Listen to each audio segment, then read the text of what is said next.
This story begins in ancient times when a small village nestled amidst dense forests. The village was called Navgढ. Lush green trees, a gurgling river, and farmers toiling in the fields. The village appeared peaceful and happy. However, a terrifying shadow loomed over it. The lion of the forest. It was huge and powerful. Its roar was so terrifying that women and children trembled at the mere sound of it. The villagers said, this lion has had its fill of human flesh. Now its greed will never be satiated. Every day, some shepherd, woodcutter, or farmhand would disappear from the forest. People were convinced that this lion was their god of death. An atmosphere of fear pervaded the village. As soon as the sun set, everyone locked their doors. No one ventured into the forest, and if they had to, they always went in groups. In that same village lived a woodcutter named Adarsh. He was thin, dressed in simple clothes, axe in hand, and went into the forest every day to cut wood. But Adarsh was different from the other villagers. He was afraid of the lion, but he believed that if fear makes people give up their work, how can life go on? His wife often asked, Adarsh, have you gone mad?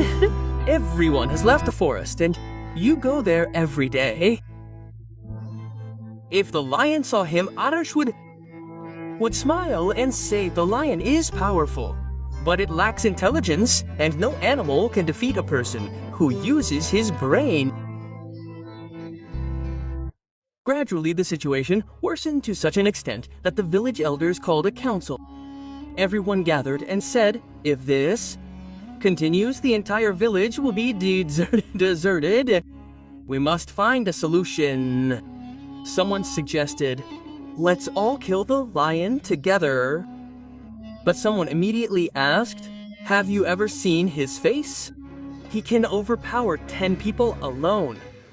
Some people suggested, let's leave the village and go somewhere else. But the elders said this land belongs to our ancestors. Where will we go after leaving it? There was much debate, but no result was reached. The atmosphere in the village became even more frightening. After the council ended, Adarsh, while returning home, wondered, is running away out of fear of the lion really the only solution? If I use my brain, can't I defeat this lion? He stayed up all night and began to formulate a plan. He knew that defeating a lion with strength was impossible, but his foolishness was his greatest weakness. The next day, Adarsh, as usual, took his axe and went to the forest. He knew he might face a lion that day. As he was chopping wood, suddenly there was a rustling in the bushes.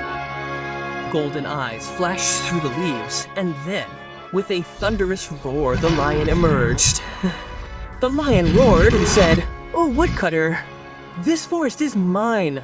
The wood here, the prey here, everything is mine. How dare you step into my territory? Adarsh's heart was pounding, but there was no fear on his face.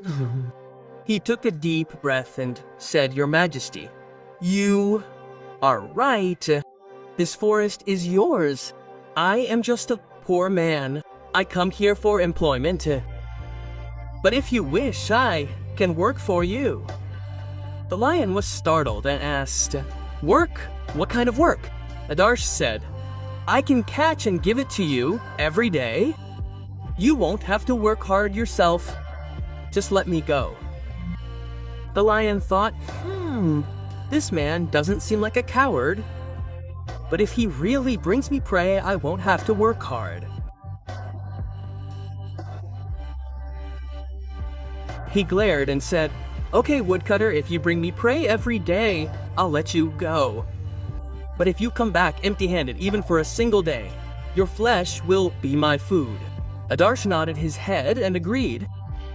From that moment, the game had begun. When Adarsh returned home, his wife was nervous. Hey, Ram, did you return safely from the jungle today? I heard the lion saw you. Adarsh smiled and said, "Yes, I did, but I forced him to compromise." His wife was astonished. "Can anyone compromise with a lion?" Adarsh replied, "Yes, if a man uses his intelligence, he can do anything. Now just wait and see. That same lion will be caught in my trap." The next day, Adarsh thought, "If I feed the lion human prey every day, the villagers will doubt me. I must find a way to keep the lion happy and the villagers safe." He caught a fat, sturdy goat for the lion. The lion roared upon seeing the goat. "Wow, woodcutter, you've given me a treat. You've given me a treat. Now you're truly my man." Adarsh folded his hands and said, "Your Majesty, I'm just serving you. But remember, only you have the real power." The lion laughed proudly. "You're right. I am the king of the jungle. I'm leaving you because you serve me." Adarsh smiled to himself. That's his weakness, arrogance, and foolishness. Gradually, Adarsh began taking something for the lion every day. Sometimes a rabbit, sometimes a goat, sometimes a pig. The lion would eat happily, and then lazily lie down under the trees. The villagers were astonished. How could this be, where no one would go near for fear of the lion? Adarsh would go there every day, and return safely. Some people followed and saw that Adarsh was actually feeding the lion prey. Rumors spread through the village. Adarsh has befriended the lion.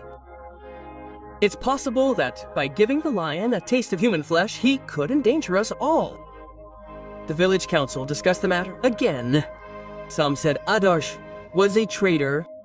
He was making the lion stronger. But some wise elders said, no, we shouldn't rush into action. Maybe Adarsh has a cunning plan. One evening, the lion, belching lazily, said, "Woodcutter, I'm tired of these small animals. I want something bigger. A human." Adarsh's heart skipped a beat, but he kept his fear at bay. He said, "Your Majesty, human flesh is the most delicious, but it's not easy to get. If you promise not to harm me, I can even get you a human." The lion's eyes lit up. "Really? Well then, quickly arrange for a human." Adarsh thought to himself, now is the time to trap this foolish lion. The next day, Adarsh returned to the village and gathered everyone. He told the villagers that the lion should demand human flesh. He's still there, but there's nothing to fear. I've explained to him that I'm the strongest man in our village. If he defeats me, he can eat me, and if I win, the lion will have to leave the village. The villagers were stunned. Have you gone mad? Adarsh will fight the lion alone. Adarsh smiled and said, "Don't worry, I'll fight with my mind, not my strength." And that will be his defeat. In the evening, Adarsh went to the lion. "Your Majesty, I've spoken to the villagers. Everyone agrees that I'm the strongest of all humans. If you truly want to taste human power, eat me. But before that, you must test my strength." The lion was astonished. "You're making yourself my prey." "And what kind of test?" Adarsh said mysteriously. "There's a chasm in the middle of the forest. I've imprisoned my greatest enemy there. He's as strong as me. If you defeat him, only then will you have the right to eat me." Greed flashed in the lion's eyes, and he said, "Okay, woodcutter, take me to that chasm tomorrow morning. I will tear your enemy to pieces." Adarsh smiled and said to himself, "This is exactly what I wanted." It was morning. There was a strange coolness and silence in the forest air. Even the chirping of the birds seemed muffled, as if they too knew something big was about to happen in the forest today. Adarsh, his axe slung over his shoulder, approached the lion. The lion was pacing impatiently. he roared. Woodcutter, hurry up and introduce me to that powerful enemy. Adarsh bowed his head and said, Come, my lord, I will take you there. But remember, this fight won't be easy. The two slowly advanced deeper into the forest. The trees grew taller. The sunlight gradually faded. As they approached the ravine, the air grew cold and frightening. The lion roared, Woodcutter, no matter how powerful your enemy is, my single roar will make him tremble. I see so too. Adarsh smiled to himself and said, just a little longer. The foolish lion finally reached a deep and wide ravine.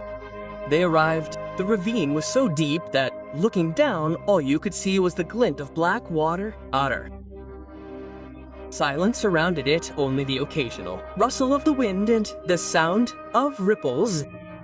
Adarsh pointed towards the ravine and said, Your Majesty, this is the place, and down in the water lies my greatest enemy, another lion as powerful as you.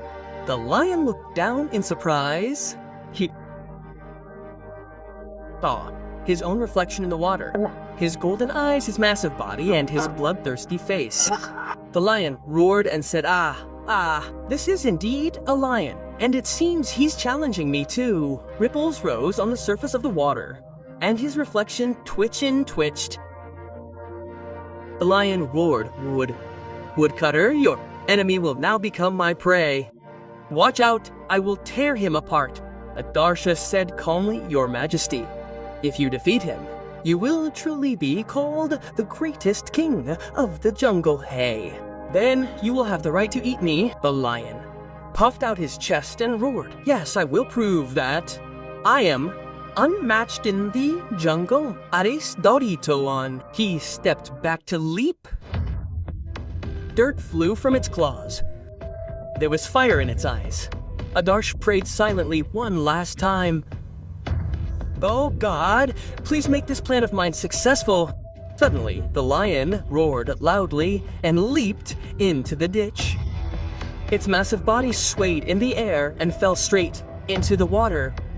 Thud!